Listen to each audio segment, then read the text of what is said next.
हाय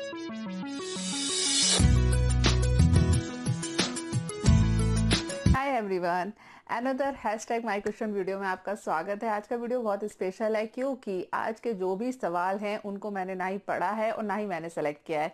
मेरे जो एडिटर हैं उन्होंने मुझे सेलेक्ट करके सवाल दिए हैं। कुछ सवाल फेसबुक से हैं, कुछ यूट्यूब चैनल जो दूसरा है लर्निंग आयुर्वेद वहाँ से हैं, कुछ मेन चैनल से हैं और सवाल कुछ भी हो सकते हैं। तो पढ़ने में यदि किसी प्रकार की कोई त्रुटि हो जाए या फिर जो भी है, चलो यार वीडियो स्टार्ट करते हैं। देखते हैं यार कौन से सवाल सेलेक्ट किए हैं। पहला जो सवाल है किसका है? आनंद झा का सवाल है। Any supplement for hair fall because of the country didn't know about Ayurveda, my nationality is Nepalese. Nepal में आयुर्वेद नहीं है क्या? It's kind of shocking. मुझे ऐसा लगता है नेपाल में तो है Ayurveda. Now day I staying at Malaysia, my that why I don't know any supplement. Internal stamina, देखो हेयर फॉल के लिए सप्लीमेंट, हेयर फॉल वाली चीज में मैंने कई बार बताया है कि बाल आपकी बॉडी का लास्ट ऑर्गन है, यानी कि जब आपकी बॉडी में सप्लीमेंट पर्याप्त मात्रा में होंगे तब आपके शरीर में पहले जब वाइटल ऑर्गन है वहां न्यूट्रिशन जाएगा, फिर बाकी के ऑर्गन्स में जाएगा, फिर बाकी के ऑर्गन्स में जाएगा और लास्ट में जो हमारे डेड पार्ट है यानी कि हमारे नाखून और हमारे हेयर वहां पर जाएगा। तो कोई स्पेसिफिक सप्लीमेंट नहीं है, आपको अपनी बॉडी में आयरन कैल्शियम का लेवल है मेंटेन करके रखना है। एंटीऑक्सीडेंट आपको यूज करते रहने चाहिए, हेल्दी डाइट के ऊपर ध्यान देना चाहिए, रेगुलर एक्सरसाइज करनी चाहिए और बालों की जनरल जो केयर होती है, हफ्ते में 2 बार ऑयलिंग करना, कंडीशनर का इस्तेमाल करना, कभी कभार कुछ होम रेमेडीज का इस्तेमाल करना, जैसे प्याज लगा लो, आजकल बड़ा चल रहा है प्याज का और उसका इफेक्ट भी बहुत अच्छा है। तो इस प्रकार से जो होम रेमेडीज हैं उनका इस्तेमाल करना चाहिए। ठीक है, अगला सवाल इसके बाद। नेक्स्ट सवाल है गोपाल जाहू। मैम डॉक्टर नमस्कार, माइग्रेन के लिए पेट साफ के लिए कायम चूर्ण को लेने का कह रही हैं, मुझे आपत्ति है। ओके, इससे अच्छी अच्छी दवाइयाँ पेट को सही करने के लिए हैं। बिल्कुल सही बात है। हाँ, कायम चूर्ण ने कई लोगों की संतें आंतें खराब कर दी हैं। मैं माइग्रेन के 15 रोगी में से 15 को ठीक करता हूँ, जो चाहे फ्री में मुझसे मंगा सकता है। दूसरी बात, आप फरमाती हैं कि ये बीमारी ठीक ही नहीं हो सकती। आयुर्वेद बनकर ऐसी बात बताती हो कि रोगी कभी ठीक ही नहीं हो पाता। ये कहना चाहिए कि मैं ठीक करना नहीं जानती। आयुर्वेद में इस तरह की शिक्षा नहीं दी जाती है। मैं चैलेंज करता हूँ कि माइग्रेन ठीक होता है आयुर्वेद से, होम्योपैथी से, यूनानी से। की काबिलियत यही समझ आई, आपकी काबिलियत यही समझ आई कि कायम चूर्ण बुरा ना मत मानिएगा। वैसे बुरा तो बहुत कुछ लिखा है और लास्ट में बोल दिया बुरा मत मानिए। चलो यार कोई बात नहीं। देखिए, फर्स्ट थिंग, कायम चूर्ण से बहुत सारे लोगों को आपत्ति होती है कि ये अच्छा प्रोडक्ट नहीं है। बिल्कुल सही बात है। क्यों? क्योंकि लोगों ने क्या किया, कायम चूर्ण का लगातार इस्तेमाल करना चालू कर दिया कि भाई पेट साफ करने की मेडिसिन है, पर डे खाओ और खाते जाओ 1 साल तक 2 साल तक। अगर आप इस तरीके से किसी भी कायम चूर्ण, क्या आप शतावरी का, च्यवनप्राश का इस तरीके से प्रयोग चालू कर दो तो वो भी साइड इफेक्ट पैदा करने लगेगा। तो पहली बात आपकी सही है कि कायम चूर्ण की वजह से कई लोगों की आंतें खराब हुई है। बिल्कुल सही बात है। मैं प्रिफर करती हूँ, क्योंकि जिस भी व्यक्ति में, यदि आप आयुर्वेद थोड़ा सा भी जानते हो, तो जिस भी व्यक्ति में कफज और आम की दृष्टि होती है वहां पर कायम चूर्ण बहुत अच्छा काम करता है। इवन त्रिफला से लवण भास्कर चूर्ण इत्यादि से ज्यादा अच्छा काम करता है। थोड़ा सा एग्जाम्पल मैं आपको देती हूँ। जिन लोगों को पित्त के कारण पेट खराब होता है उन्हें त्रिफला बहुत ही अच्छा काम करता है। जिनको वात के कारण दृष्टि होती है, ठीक है, वात की वजह से जो स्टूल है बिल्कुल ड्राई हो जाता है और बहुत ही कम मात्रा में स्टूल का फॉर्मेशन होता है, उन लोगों में लवण भास्कर चूर्ण बहुत अच्छा काम करता है।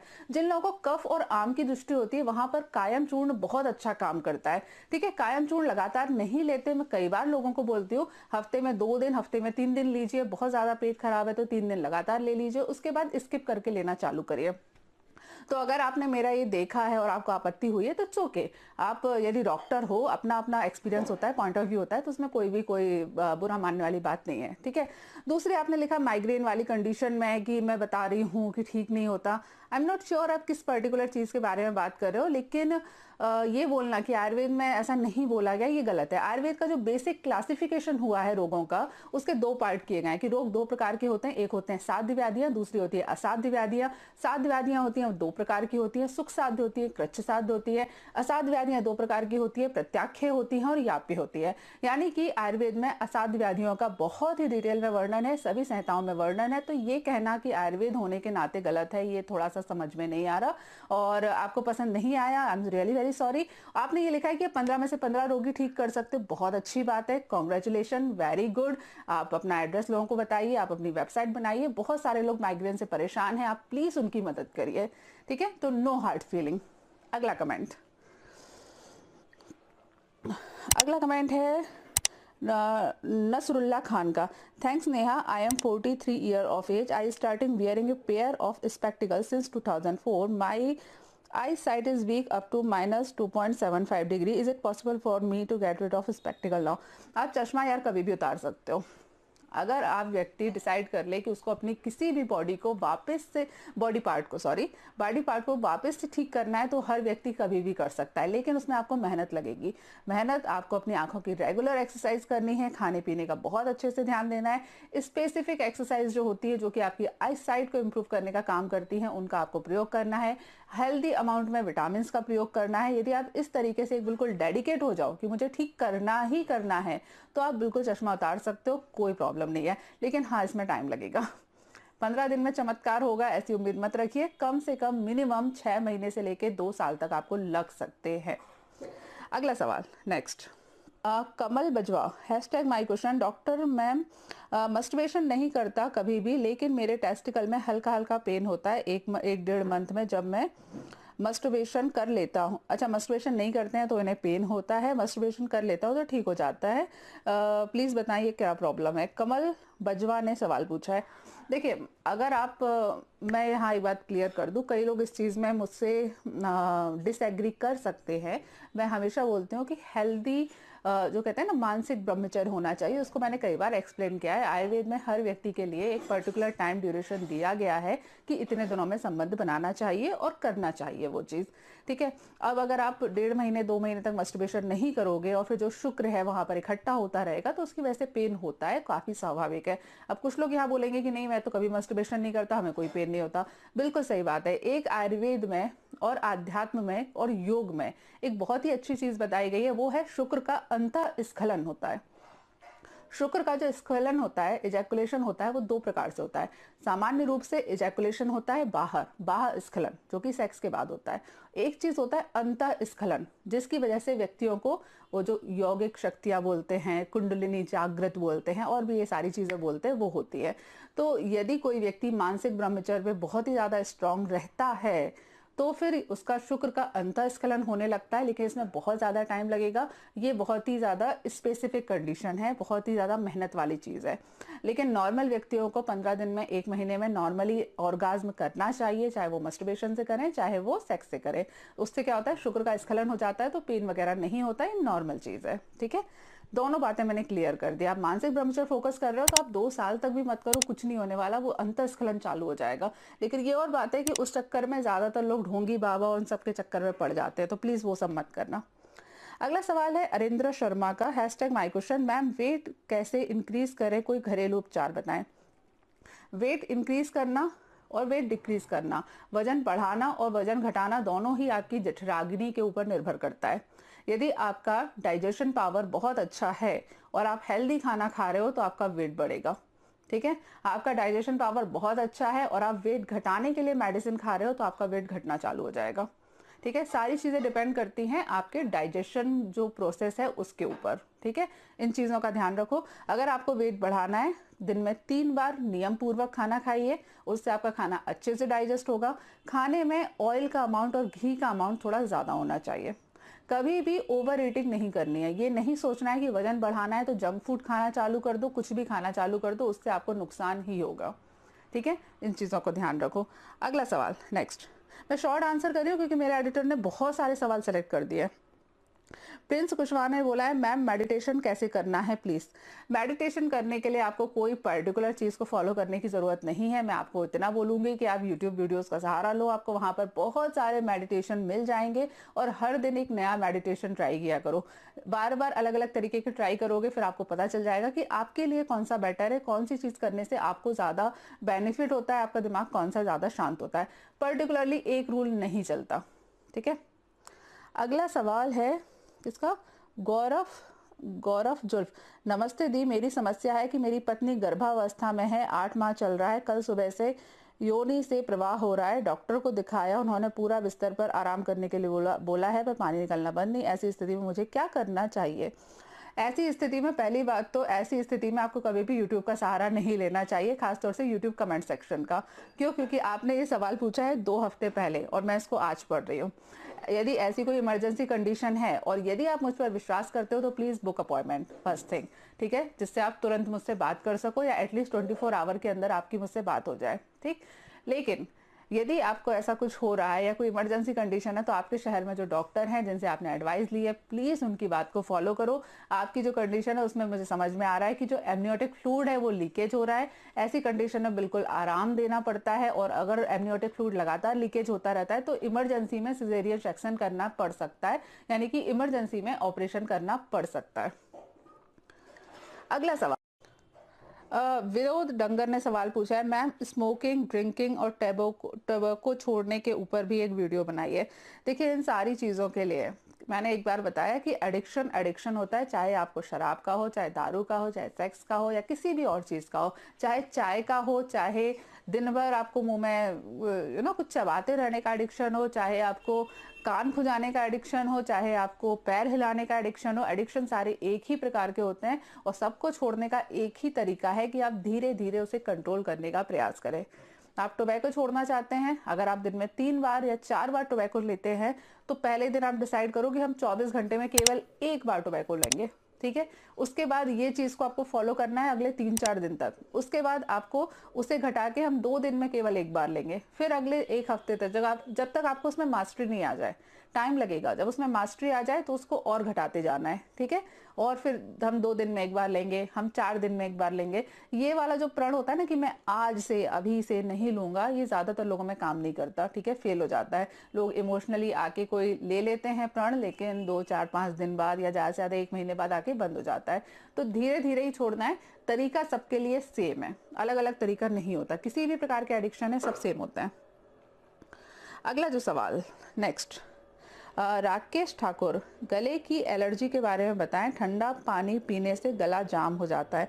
ठंडा पानी पीने से गला जाम होना कोई एलर्जी नहीं है, ये नॉर्मल चीज़ है। ये जो फ्रिज का पानी बनाया है, जो बर्फ का पानी बनाया है, मेरे ख्याल से ये अननेचुरल थिंग है, नहीं होना चाहिए। पीने का पानी हमेशा जो हमारा बॉडी का टेम्परेचर होता है उसके अकॉर्डिंग ही होना चाहिए। यदि उससे ज़्यादा गर्म पानी से आपको एलर्जी हो रही है, उससे ज़्यादा ठंडे पानी से एलर्जी हो रही है, तो वो नॉर्मल कंडीशन है। ठीक है, हाँ, स्पेसिफिक हेल्थ कंडीशन की बात नहीं कर रही हूँ। ठीक है, वो एक अलग बात है। माधव सिंह ने पूछा है प्लीज मैम 7 चक्र पर वीडियो बनाइए। 7 चक्र हमारे शरीर में जो कुंडलिनी शक्ति बोली गई है, जो आयुर्वेद का बेसिक सिस्टम है कि हमारे शरीर में एक शक्ति होती है, कुंडलिनी शक्ति बोलते हैं, और 7 चक्र होते हैं। ठीक है, सबसे नीचे मूलाधार चक्र से चालू होता है, सबसे ऊपर यहाँ पर ब्रह्मार्ध चक्र होता है, और उसके भी ऊपर जो ऑरा क्रिएट होता है, जिसको जो हमारे शरीर से ऊपर होता है, वहां पर सहस्त्रार्थ चक्र होता है। ठीक है, लेकिन ये थोड़ा आयुर्वेद से ज्यादा योग शास्त्र का विषय है। अब लोगों को बहुत ज्यादा कंफ्यूजन है, लोगों को लगता है कि आयुर्वेद है, योग है, हर्बल है, ये एक ही चीज है। ये एक चीज नहीं है। जो योग शास्त्र है वो पतंजल योग शास्त्र है, और उनके जो राइटर है, उनके जो चिकित्सा सिद्धांत है वो बिल्कुल अलग है। ये कंफ्यूजन डेवलप हुआ है बाबा रामदेव की कंपनी के कारण, क्योंकि उन्होंने योग और आयुर्वेद को मिक्स कर दिया और सब कुछ इकट्ठे करना चालू कर दिया। ऐसा नहीं है, योग शास्त्र एक अलग विषय है, अच्छा विषय है, बहुत ही बढ़िया है, लेकिन वो एक अलग चीज है। बनवारी लाल बैरवा, नेहा जी नमस्कार जी, मेरे को आज से 15 दिन पहले खांसी जुकाम हुआ था, तो जुकाम खत्म हो गया, लेकिन दिन भर कभी यानी दिन में 8 से 10 बार खांसी आती है, बलगम थोड़ा थोड़ा आता है जी। प्लीज आप विनती करता हूँ इसका इलाज बताएं, आपके जवाब का इंतजार करूंगा जी, प्लीज। प्लीज की spelling PLEEJ। Okay, no problem, spelling ठीक है यार, मेरी भी गड़बड़ होती है, कोई दिक्कत नहीं है। देखिए, अगर आपको बार बार खांसी आ रही है तो दो चीज़ें आपको करनी है। यदि आपको ड्राई कफ है, मतलब गला बिल्कुल सूख गया है और खांसी आती है, तो दिन में 2 बार 1 गिलास पानी में आधा चम्मच नमक और 2 बूंद, केवल 2 बूंद घी डालकर उससे गरारे करने हैं। जो गार्गल करते हैं वो करना है और फिर थोड़ा सा पानी पी लेना है, तो जो गला आपका ड्राई हो गया है वो सही हो जाएगा। ठीक है। यदि आपको बलगम वाली खांसी आती है, मतलब कफ इकट्ठा हो जाता है, तो ऐसी कंडीशन में आपको शीतोपलादी चूर्ण का प्रयोग करना है। ठीक है। शीतोपलादी चूर्ण आधी आधी चम्मच की मात्रा में शहद और घी मिलाकर, शहद ज्यादा रखना है, घी की मात्रा कम रखनी है, 10 दिन तक के लिए प्रयोग करना है। ठीक है। अगला सवाल, ब्रह्मचूर्ण के बारे में बता दीजिए, अश्विनी सिंह विशेष ने पूछा है। जहां तक मेरी नॉलेज है, ब्रह्मचूर्ण के नाम से आयुर्वेद का कोई ऑथेंटिक कंपोजिशन नहीं है, तो आई एम नॉट श्योर कि आप कौन सी मेडिसिन के बारे में पूछ रहे हैं। जोगिंदर कुमार, आपसे मैं कोई परेशानी को अपना हल करना है जी, मगर मैं आपसे बात करना चाहता हूँ। Book appointment, I think option available है, आप मेरी वेबसाइट पर जा सकते हैं और वेबसाइट पे जाकर आपको जो भी अपॉइंटमेंट बुक करना है उसके अकॉर्डिंग आप अपॉइंटमेंट बुक कर सकते हैं। हरविंदर भारद्वाज, सत श्री अकाल मैम। सत श्री अकाल। मेरी एज 23 है, हेयर आगे से पहले वाइट हो रहे हैं, कोई ट्रीटमेंट बताइए। बाल यदि आपके सफ़ेद हो रहे हैं तो पहली चीज़ तो एक चीज़ ध्यान रखो कि यदि आपके जेनेटिक रीज़न की वजह से, क्रोमोसोमल डिसऑर्डर की वजह से बाल सफ़ेद हो रहे हैं तो वो बाल काले नहीं होंगे। फालतू उस पर ऊपर एनर्जी वेस्ट मत करो। ठीक है, पहली चीज़। लेकिन यदि आपकी बॉडी में पित्त ज़्यादा बढ़ा हुआ है और जिसकी वजह से आपके बाल काले मतलब सफ़ेद हो रहे हैं, तो ऐसी कंडीशन में आपको मिर्ची खाना बिल्कुल कम करना है, रेगुलर मेडिटेशन करना है जिससे कि आपके शरीर में बढ़ा हुआ पित्त है वो शांत रहे, अभिपत्तिकर चूर्ण का प्रयोग करना है। ठीक है। पेट साफ होना बहुत ज़्यादा ज़रूरी है क्योंकि जो पित्त रहता है वो विरेचन औषधियों के थ्रू निकलता है, इसलिए आपको हफ्ते में 2 बार आधी चम्मच की मात्रा में त्रिफला चूर्ण का प्रयोग करना है। जो मैंने शुरू में बताया कि पित्त वाली व्याधियों के लिए त्रिफला चूर्ण बहुत अच्छा काम करता है। अगला सवाल, अखरंग मुशायराय, मैम आई एम 22। अगर नाम पढ़ने में कोई गड़बड़ हो गई है तो प्लीज़ माफ़ करना। मैम मेरा हेयर फॉल हो रहा है, क्या ज़्यादा मस्टरबेशन करने से हेयर फॉल होता है? ज़्यादा मस्टरबेशन करने से सब होता है, सब होता है, जितनी बीमारी सोच सकते हो। आयुर्वेद में अति व्यवाय, व्यवाय मतलब सेक्स, ठीक है, अति व्यवाय को हर बीमारी का रूट कॉज बोला गया है, क्योंकि जब शुक्र धातु का शरीर से क्षय होने लगता है तो शुक्र के कारण ऊपर की एक एक धातु भी धीरे धीरे कम हो जाती है, जिसे राजयक्ष्मा प्रकरण में प्रतिलोम क्षय बोला गया है, यानी कि उल्टा क्षय होता है। एक तो रस रक्त मांस मेद अस्थि मज्जा शुक्र का क्षय होता है और एक उल्टे क्रम में होता है। ठीक है, शुक्र से चालू होता है फिर धीरे धीरे करके रस तक पहुंच जाता है। तो यदि आप अति व्यय करोगे तो आपके हेयर फॉल भी होंगे, आंखें भी कमजोर आएंगी, हड्डियां भी कमजोर होंगी, पढ़ाई में भी मन नहीं लगेगा, आंखों की रोशनी भी कम होती जाएगी, भूख नहीं लगेगी, और भी सारे सारे जो भी कॉम्प्लिकेशन होते हैं वो सब होते हैं। श्रीकांत, नेहा जी सुबह मूंग की दाल, इससे कुछ नुकसान तो नहीं होगा? 10 बादाम 10 खजूर 1 एप्पल। मूंग की दाल अच्छी चीज़ है, खानी चाहिए, कोई दिक्कत नहीं है, आप खा सकते हैं आराम से।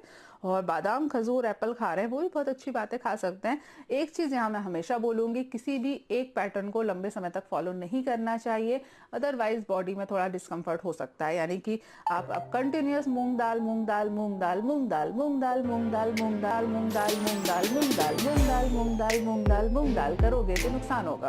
कभी अरहर भी खाओ, कभी चना भी खाओ, कभी उड़द भी खाओ, कभी राजमा भी खाओ, थोड़ा चेंज करते रहो। ठीक है। और सुबह 10 बादाम 10 खजूर 1 एप्पल खाते हैं, इसको भी आप रोटेशन करते रहो। बादाम खा रहे हो कुछ समय के लिए अखरोट खाओ, किशमिश खाओ, मुनक्का खाओ, एप्पल खा रहे हो तो कभी संतरा खाओ, अनानास खाओ, चेंज करते रहो थोड़ा, है ना, एक चीज पे मत अटको। आरपी कांडपाल जी ने सवाल पूछा, ये मेरे सबसे पुराने सब्सक्राइबर है, फॉलोअर हैं, लेकिन किसी कारणवश इनके सवाल काफी बार मिस हो जाते हैं। हैशटैग माई क्वेश्चन, मैं घुटनों के दर्द से परेशान हूँ, लगभग 1 साल हो गया। स्थानीय डॉक्टर ने पेन किलर लिखी थी जिसे मैं लाया, सरकारी फिजियो ने एक्सरसाइज बताई वो रोज करता हूँ, ऑनलाइन डॉक्टर की सलाह ली तो पता चला घुटनों में गैप आ गया है, मगर कुछ ने कहा कि घुटनों में कोई गैप नहीं है, कैल्शियम की दिक्कत से हो रहा है। मैम मैंने कैल्शियम टेस्ट कराया, 11 आया था जो सामान्य है। कैल्शियम की गोली सूट नहीं करती, बाया घुटना चलने में कट कट की आवाज़ करता है, वही आधा किलोमीटर चल लूँ तो रात भर दर्द होता है, घुटनों में दर्द होता है, बैठने का मन करता है।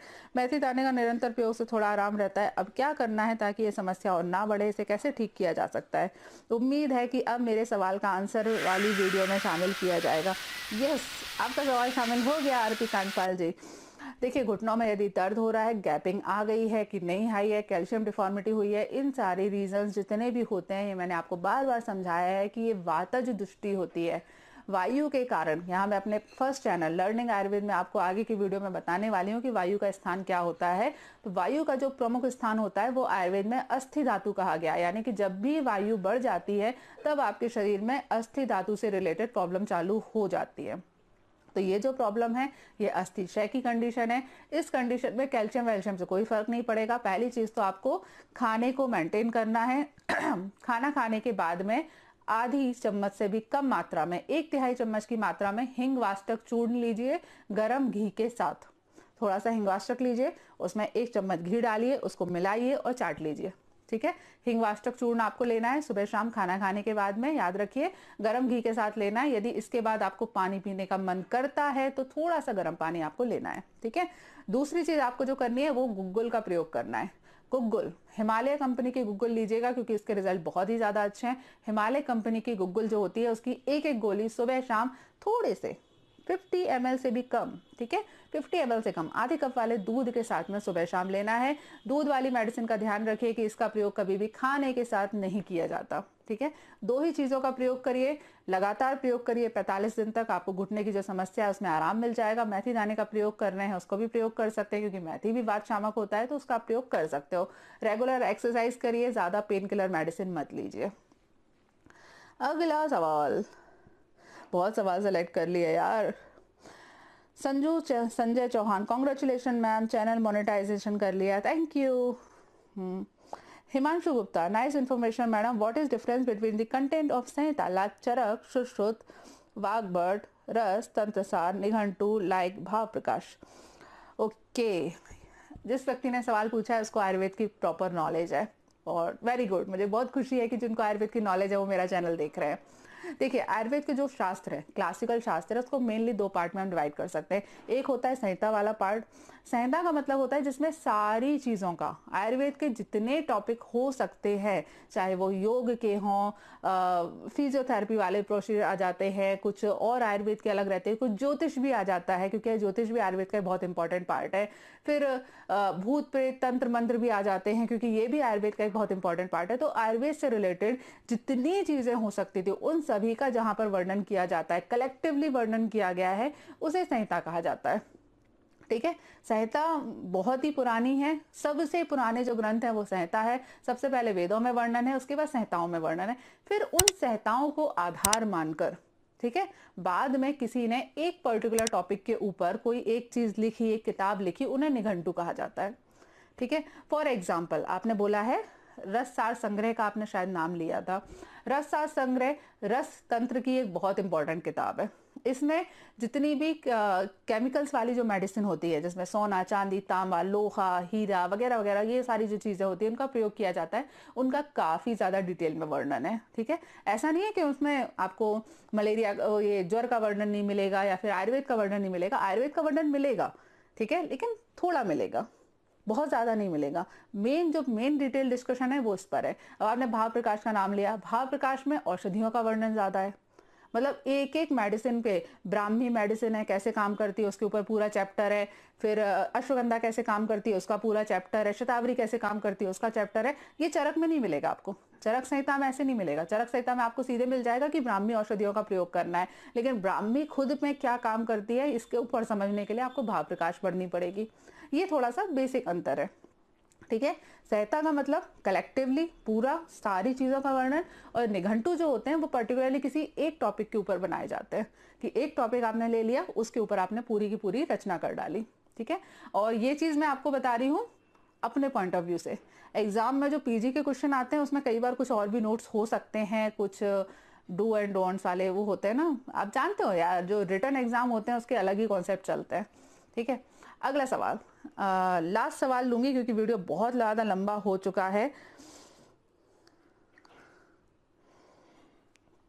डॉक्टर नेहा मोहम्मद नैयब शेख सिद्दीकी। डॉक्टर नेहा जी, मेरी शादी होने वाली है 2 मंथ में और मैं जल्दी डिस्चार्ज हो जाता हूँ। इस सवाल को मैं नहीं ले रही हूँ, ऑलरेडी इस सारे टॉपिक के ऊपर मैं काफ़ी सारे वीडियोस बना चुकी हूँ।